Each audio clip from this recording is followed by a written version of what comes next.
Hello all, எல்லோருக்கும் வணக்கம். Welcome back to our channel. ஒரு குட்டி கதையோட இந்த vlog பார்க்கலாமா? அதுக்கு முன்னாடி நம்மளோட வீடியோவை இப்போ தான் ஃபர்ஸ்ட் டைம் பார்க்குறீங்க அப்படின்னா மறக்காமல் நம்மளோட சேனலை சப்ஸ்கிரைப் பண்ணிக்கோங்க. அண்ட் வீடியோவை ஃபுல்லாக பாருங்கள். பிடிச்சிருந்தா லைக் பண்ணிக்கோங்க, ஷேர் பண்ணுங்கள். வாங்க வீடியோக்குள்ளே போகலாம். மதுரையில் இருக்கக்கூடிய வைகை நதியின் கரையில் அடர்ந்த காட்டுப்பகுதி அரக்கன் இருக்கிறான். அவனை வெல்வதற்காக சக்தி தேவியோட இன்னொரு அம்சமான கௌமாரி ஒரு சிவலிங்கம் செய்து அதன் முன் தவம் இருக்கிறாங்க. அதனை கேள்விப்பட்ட அந்த அரக்கன் கௌமாரியை தூக்கிச் செல்ல வருகின்றான். இதை தனது ஞான திருஷ்டியால் அறிந்து கொண்ட கௌமாரி அருகிலிருந்த அருகம்புல்லை எடுத்து அவனை நோக்கி வீசுகிறாள். அது முக்கழுப்படையாக உருவெடுத்து அசுரனை இரண்டாக பிளந்து கொன்றது. இதை பார்த்த தேவர்கள் வானிலிருந்து மலர்களை தூவினர். ஆகையால் அவள் பூஜித்து வந்த சிவலிங்கத்திற்கு கன்னீஸ்வரர் என பெயரிட்டாள். பாண்டிய நாட்டின் மன்னன் வீரபாண்டியன் தனது ஊழ் வினைகளால் 2 கண்களின் கண் பார்வையை இழந்தார். அவர் அருகிலுள்ள எத்தனையோ கோவில்களுக்கு சென்றும் அவருக்கு கண் பார்வை கிடைக்கவில்லை. அப்படி ஒரு நாள் இரவில் கனவில் தோன்றிய சிவபெருமான் கௌமாரியை வழிபட்டால் கண் பார்வை கிடைக்கும் என்று கூறினார். அதனால் கௌமாரியை வழிபட்டு ஒரு கண் பார்வையும் அதன் பக்கத்தில் உள்ள கன்னீஸ்வரரை வழிபட்டு இன்னொரு கண் பார்வையும் கிடைக்கப்பெற்று மகிழ்ச்சி அடைந்தார். அதனால் கன்னீஸ்வரருக்கு கற்கோவிலும் கௌமாரியம்மனுக்கு சிறிய கோவில் ஒன்றையும் கட்டினார். இவ்வாறு உருவானதை தேனி அருகே உள்ள வீரபாண்டிய கௌமாரியம்மன் கோவில். அந்த கோவிலுக்கு தான் நாங்கள் இன்றைக்கி வழிபடுறதுக்காக போயிட்டு இருந்தோம். ஒரு கோவிலுக்கு போகிறதுக்கு முன்னாடி அதோட வரலாறு தெரிஞ்சுட்டு போகிறது ரொம்ப நல்லது இல்லையா? ஸோ எனக்கு தெரிஞ்ச விஷயத்த உங்களுக்கும் நான் ஷேர் பண்ணியிருக்கேன், நீங்களும் தெரிஞ்சுக்கோங்க. அங்கே போனதுக்கப்புறம் பார்த்திங்கன்னா இந்த கலையத்தில் ஆற்றுல தண்ணி எடுத்து அதை கொண்டு போய் அங்கே இருக்கக்கூடிய கொடி கம்பத்துக்கு ஊற்றுவாங்க. அதுக்காக தான் நாங்களும் இந்த கலையம் வாங்க வந்திருந்தோம். கலையம் ரொம்ப அழகாக இருந்தது, பார்க்கவே அவ்வளோ அம்சமாக இருந்தது.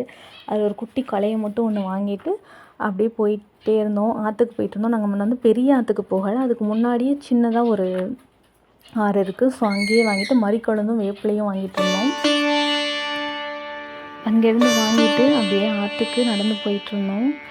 அந்தளவுக்கு காலையில் கூட்டம் இல்லை, ஆனால் நாங்கள் கொஞ்சம் சீக்கிரமாகவே போனதுனால அந்தளவுக்கு கூட்டம் இல்லை.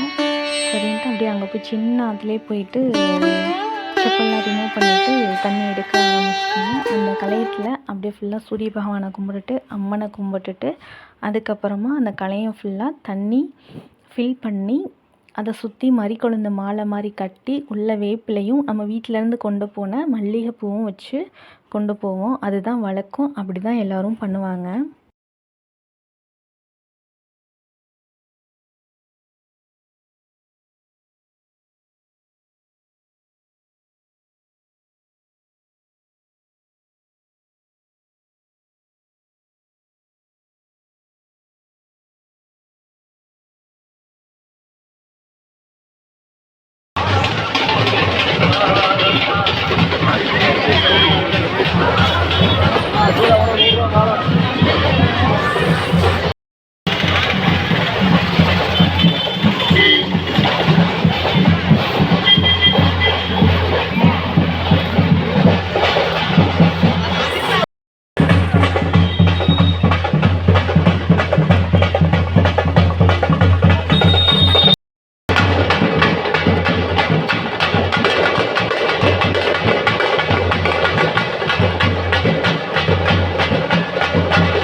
பார்த்துட்டு வெளியே வந்துட்டோம். வந்ததுக்கப்புறம் இங்கே வந்து மாவிளக்கு வந்து போடுவாங்க. மாவிளக்கு நமக்கு எடுப்பாங்க. ஸோ அதுக்காக நான் வீட்டிலேருந்து பண்ணிட்டு போகலாம் அன்னைக்கு. கொஞ்சம் மார்னிங்கே கிளம்ப வேண்டியிருந்தனால எடுக்கலை. ஸோ அங்கே கடையிலே வாங்கிட்டு வந்து எடுத்துக்கலாம் அப்படின்னு சொல்லிட்டு வீட்டிலேருந்து ஒரு டவல் மட்டும் கொண்டு போயிருந்தோம். அதை விரிச்சிட்டு ஒருத்தர் மாற்றி ஒருத்தர் வந்து மாவிளக்கு எடுத்துக்கிட்டோம். இப்போது எனக்கு தான் எடுத்துகிட்டு இருந்தாங்க. ஸோ இந்த மாதிரி தான் ஒரு 3 டைம்ஸ் வந்து எடுத்துகிட்டு நல்லா சாமியெல்லாம் கும்பிட்டுட்டு வீட்டில் இருக்க எல்லாருக்கும் எடுத்ததுக்கப்புறமா சாமியை கும்பிட்டு அந்த விளக்க அந்த நம்ம எங்கே எடுத்தோமோ அது பக்கத்துலேயே வச்சுட்டு வந்துடணும். அதுக்கப்புறம் பிரசாத ஸ்டால் இதில் வந்து நாங்கள் எதுவும் வாங்கலை. முட்டாஸ் மட்டும் ஒன்று வாங்கினோம். ரொம்ப நல்லா இருந்தது சூடாக. அப்படியே வாங்கிட்டு சாப்பிட்டுட்டு ஜாலியாக அப்போ தான் வெளியே வந்தோம். வெளியே வந்ததுக்கப்புறம் தான் ஓரளவுக்கு மூச்சு எங்களால் விட முடிஞ்சுச்சு. ஏன்னா அந்தளவுக்கு க்ரௌடு. நாங்கள் இதை எதிர்பார்க்கவே இல்லை. இப்போவே வேண்டுதல் எல்லாமே நிறைவேற்ற ஆரம்பிச்சிட்டாங்க. அதுவும் இன்றைக்கி ஞாயிற்றுக்கிழமை அப்படின்றனால பயங்கர கூட்டமாக இருந்தது. இந்த சுவாமி படங்கள்லாம் கோவிலுக்கு வெளியே அழகாக அந்த முன்னாடியே வச்சுருந்தாங்க. பார்க்கவே ரொம்ப அழகாக இருந்தது. சரி அப்படியே கொஞ்சம் நேரம் போய் ஆற்றுல வந்து வேடிக்கை பார்த்துட்டு வரலாம் அப்படின்ட்டு போனால் நாங்கள் கோவிலுக்கு போயிட்டு திரும்ப வர வழியில் பார்த்திங்கன்னா பயங்கர கூட்டமாகிடுச்சு. நாங்கள் போகும்போது அந்தளவுக்கு கூட்டம் இல்லை. அப்படியே எங்கள் வேடிக்கையெல்லாம் பார்த்துட்டு அங்கேருந்து கிளம்பிட்டோம். காலையில் டிஃபன் முடிச்சுட்டு அப்படியே சீலையம்பட்டி வந்தாச்சு. இதுதான் சீலையம்பட்டியோட பூ மார்க்கெட்டு.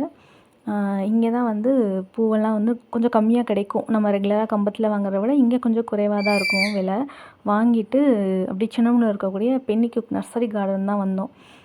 ஏன் அப்படின்னா இந்த வெயிலில் வந்து நம்ம வீட்டில் வச்சுருந்த பாதி செடி இல்லைங்க, காலியாகிடுச்சு. கஷ்டமாக இருக்குது மனசுக்கு. பாதி செடி செத்து போயிடுச்சு.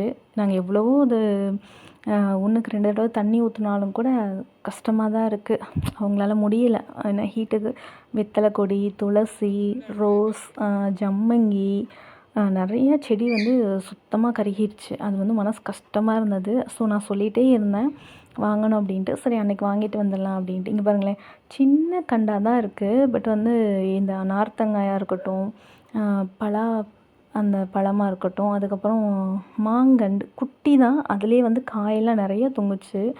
ஸோ அதெல்லாம் பார்த்துட்டு ஒன்றும் அந்தளவுக்கு ரொம்ப பெருசாலாம் எதுவும் வாங்கலை. ஜூனுக்கு அப்புறம் வாங்கிக்கலாம் அப்படின்னு சொல்லிட்டு இப்போதைக்கு வந்து துளசியும் அண்டு வெத்தலை கொடி, ஒரு மல்லிகைப்பூ செடி மட்டும் வாங்கிட்டு வந்தோம்.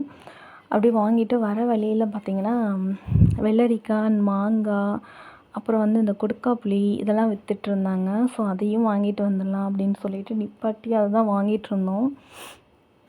மாங்காய் வந்து 1 கிலோ 100 ரூபா, வெள்ளரிக்காய் 1 கிலோ 150.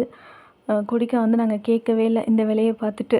அப்படி வந்து வீட்டில் தூங்கிட்டு அப்புறம் கோவிலுக்கான எல்லா திங்ஸும் எடுத்து வச்சுட்டு பிரசாதமும் பண்ணோம். அன்றைக்கி தக்காளி சாதம் தான் ரெடி பண்ணியிருந்தேன். வாங்கிட்டு போன பூவில் பாதியை கட்டி கோவிலுக்கு கொண்டு போயிட்டேன். போகிற அன்றைக்கி ஈவினிங் வந்து நல்ல மழை இருந்தாலும் நாங்கள் விடலை. அவ்வளோ அழகாக இருந்தது சுருளியை பார்க்கும்போது. இதுதான் சுருளியில் இருக்கக்கூடிய கோடிலிங்க தபோவனம். தயவு செஞ்சு சரௌண்டிங்கில் யாராவது இருந்தீங்கன்னா தயவு செஞ்சு கோயிலுக்கு ஒரு முறை வந்து வழிபடுங்க. ரொம்ப நல்லா இருக்கும். நீங்கள் நினச்சது கண்டிப்பாக நடக்கும்.